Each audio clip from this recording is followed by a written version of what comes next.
So here I am working out again. I'm doing some incline presses today, so I'll do a chest, back, and shoulders workout.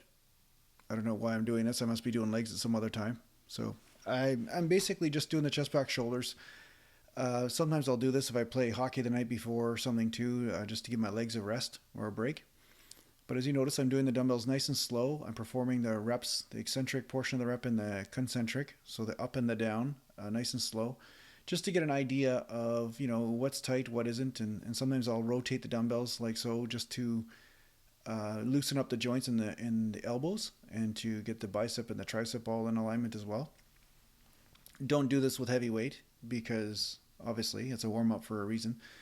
But I'm warming up just to make sure that everything is just moving right. That's really what the warm up is about. It's about understanding that, okay, my body's moving and letting you know where things might be tighter, maybe things don't feel quite right, and it gives you an idea of what to stretch or what to work with, right? So you're just pumping blood into the tight area so that way the heat goes in there, and then with heat comes elasticity.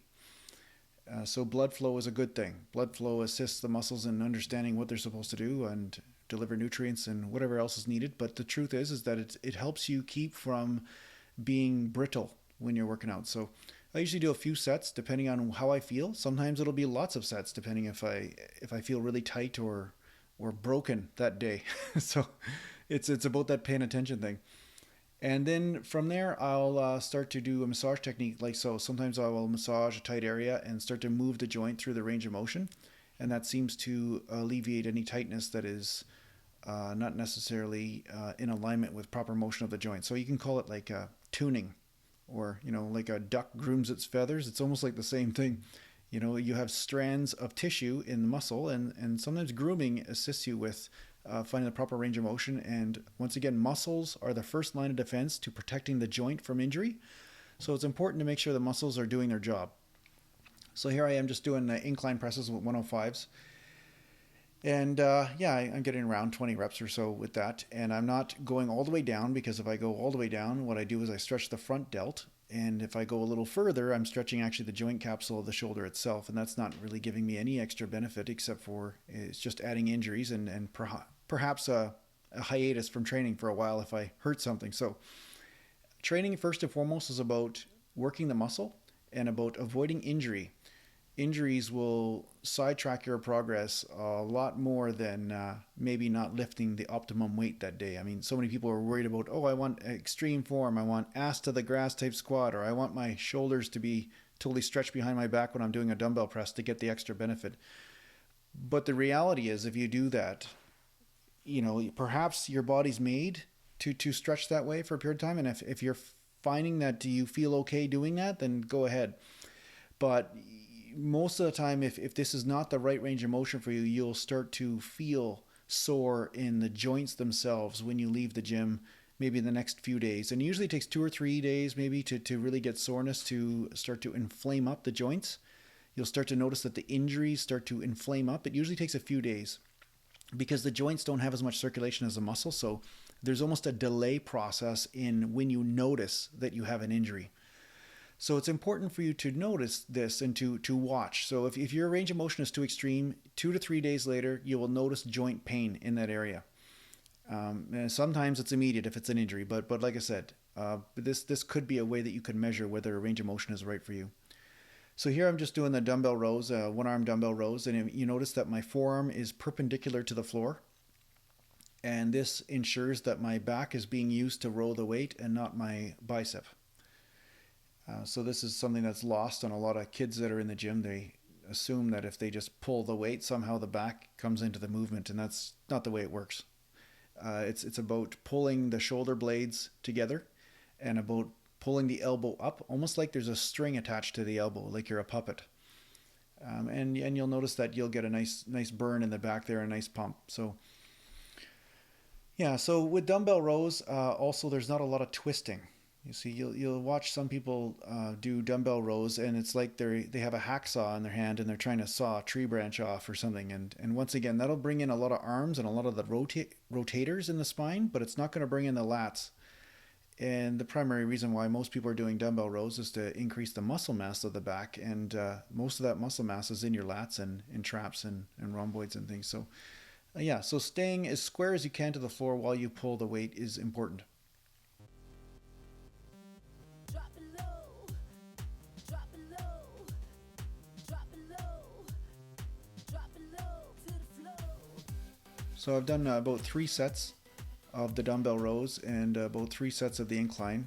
Um, that's really what I do on a chest, back, and shoulder, or chest, back, and leg workout. Sometimes I'll pick 3 body parts and do a workout from there.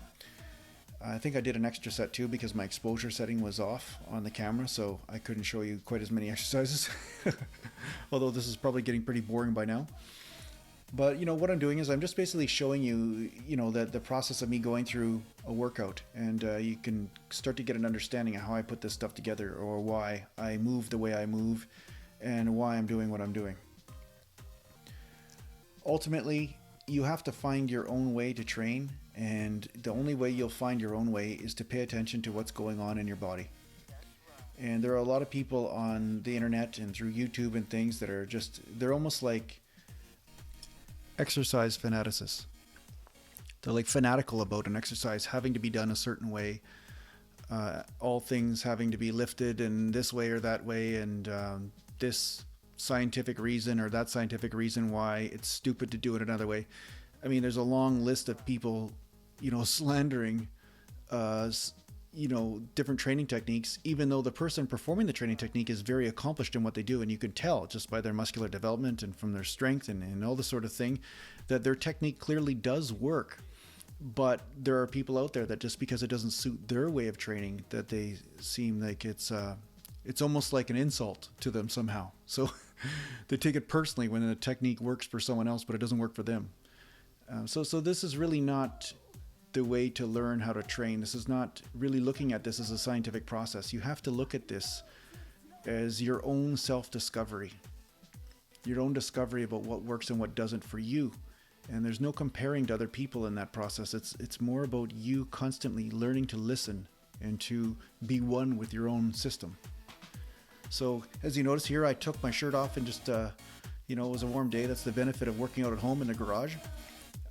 But you notice I'm not dieted down or anything like that, and that's not really, again, it's not my priority at this point. I'm kind of happy being the way I am, and I'm just enjoying training, and I'm just showing you kind of where I'm at. So you may see that this changes just from my training style. I've been training a little bit more intense lately, more often, and over time you may notice that I lean up a little bit more from this technique or not. So we'll conduct our own experiment. But I know one thing, I'm not going to be going on a low carb diet anytime soon. That's really what it boils down to, is my paradigm for which I train, or the reason why I train. I train to deepen my relationship with the physical body, and I think that that's the way most people should train. But unfortunately, with the ideals that are created out there, where this person's accomplished this, or this person's on the cover of this magazine, or that person is, accomplished such greatness in their sport, or whatever it might be, we have this idealistic sort of way we approach working out or fitness. We say that we must look a certain way, or do or accomplish a certain thing. We must have abs, or we must have a tight butt or ass or whatever, and what we do is that we start to create a dream. And this dream is constantly lingering over every single workout you ever have. Instead of the relationship with the body, the dream becomes the highest priority. So you start to say, okay, this workout is about achieving this dream. But unfortunately, when you're always dreaming, you're not being with what's happening with the body in that moment. So a lot of times the dream will supersede all the aches and pains or the possible problems that may be coming up with the body. And you are teaching yourself to ignore all of reality with the body in order to create this vision you have, or this goal. And the funny thing is that when you start to create a goal, and you ignore what's in front of you, the chance of obtaining that goal is less. Now, I'm not saying there aren't a lot of people that have achieved greatness by creating goals. Yes, there are a lot of people that have done that, but I'm talking about overall health and happiness in this paradigm of working out. And the only way to achieve happiness is to realize it right now. If you are tied up with, if my bench press gets to such and such amount, or my squat gets to such and such amount, or if my body fat level gets down to a certain amount, then I'll be happy. You'll be forever tied up in misery in your training. You'll always be looking at your training from an obsessive compulsive point of view instead of actually enjoying the training for the sake of training itself. And you will notice this because when you get an injury and you can't train at all, you will start to miss just the relationship that was always there all along, and you have forgotten it. You know, you forgot it. You became so familiar with the body in some way and so fixated with your goals that you forgot about the relationship that was right there the whole time, the enjoyment of just the movement itself. So I guess what I'm trying to say to you is that, you know, every step of the way you will make certain achievements, certain accomplishments, but it's important for you not to get too wrapped up in the accomplishments, because I guarantee you, you will accomplish a lot of things. And I accomplished a lot of things in natural bodybuilding, but after I accomplished those goals, you know, even though those goals seemed like such a big deal before, after I accomplished those goals, I was like, now what? You know, and there I was, just me and the body again. So it's not worth it to destroy yourself in order to achieve a goal, because that happiness that is experienced in achieving the goal is only temporary. It is not long lasting. So, you know, I'm really trying to urge you or focus your awareness on now enjoying this moment, enjoying, you know, this movement, this dance that you're involved in, and it will give you some rewards. And some of you are probably noticing what that mark is on my stomach there. Well, I had a little bit of a wrestling match in hockey, so yeah, sometimes we have dances with other people too. So I'll leave you with that, and I hope that this helps you in your training, and yeah, I'll talk to you soon. That's right.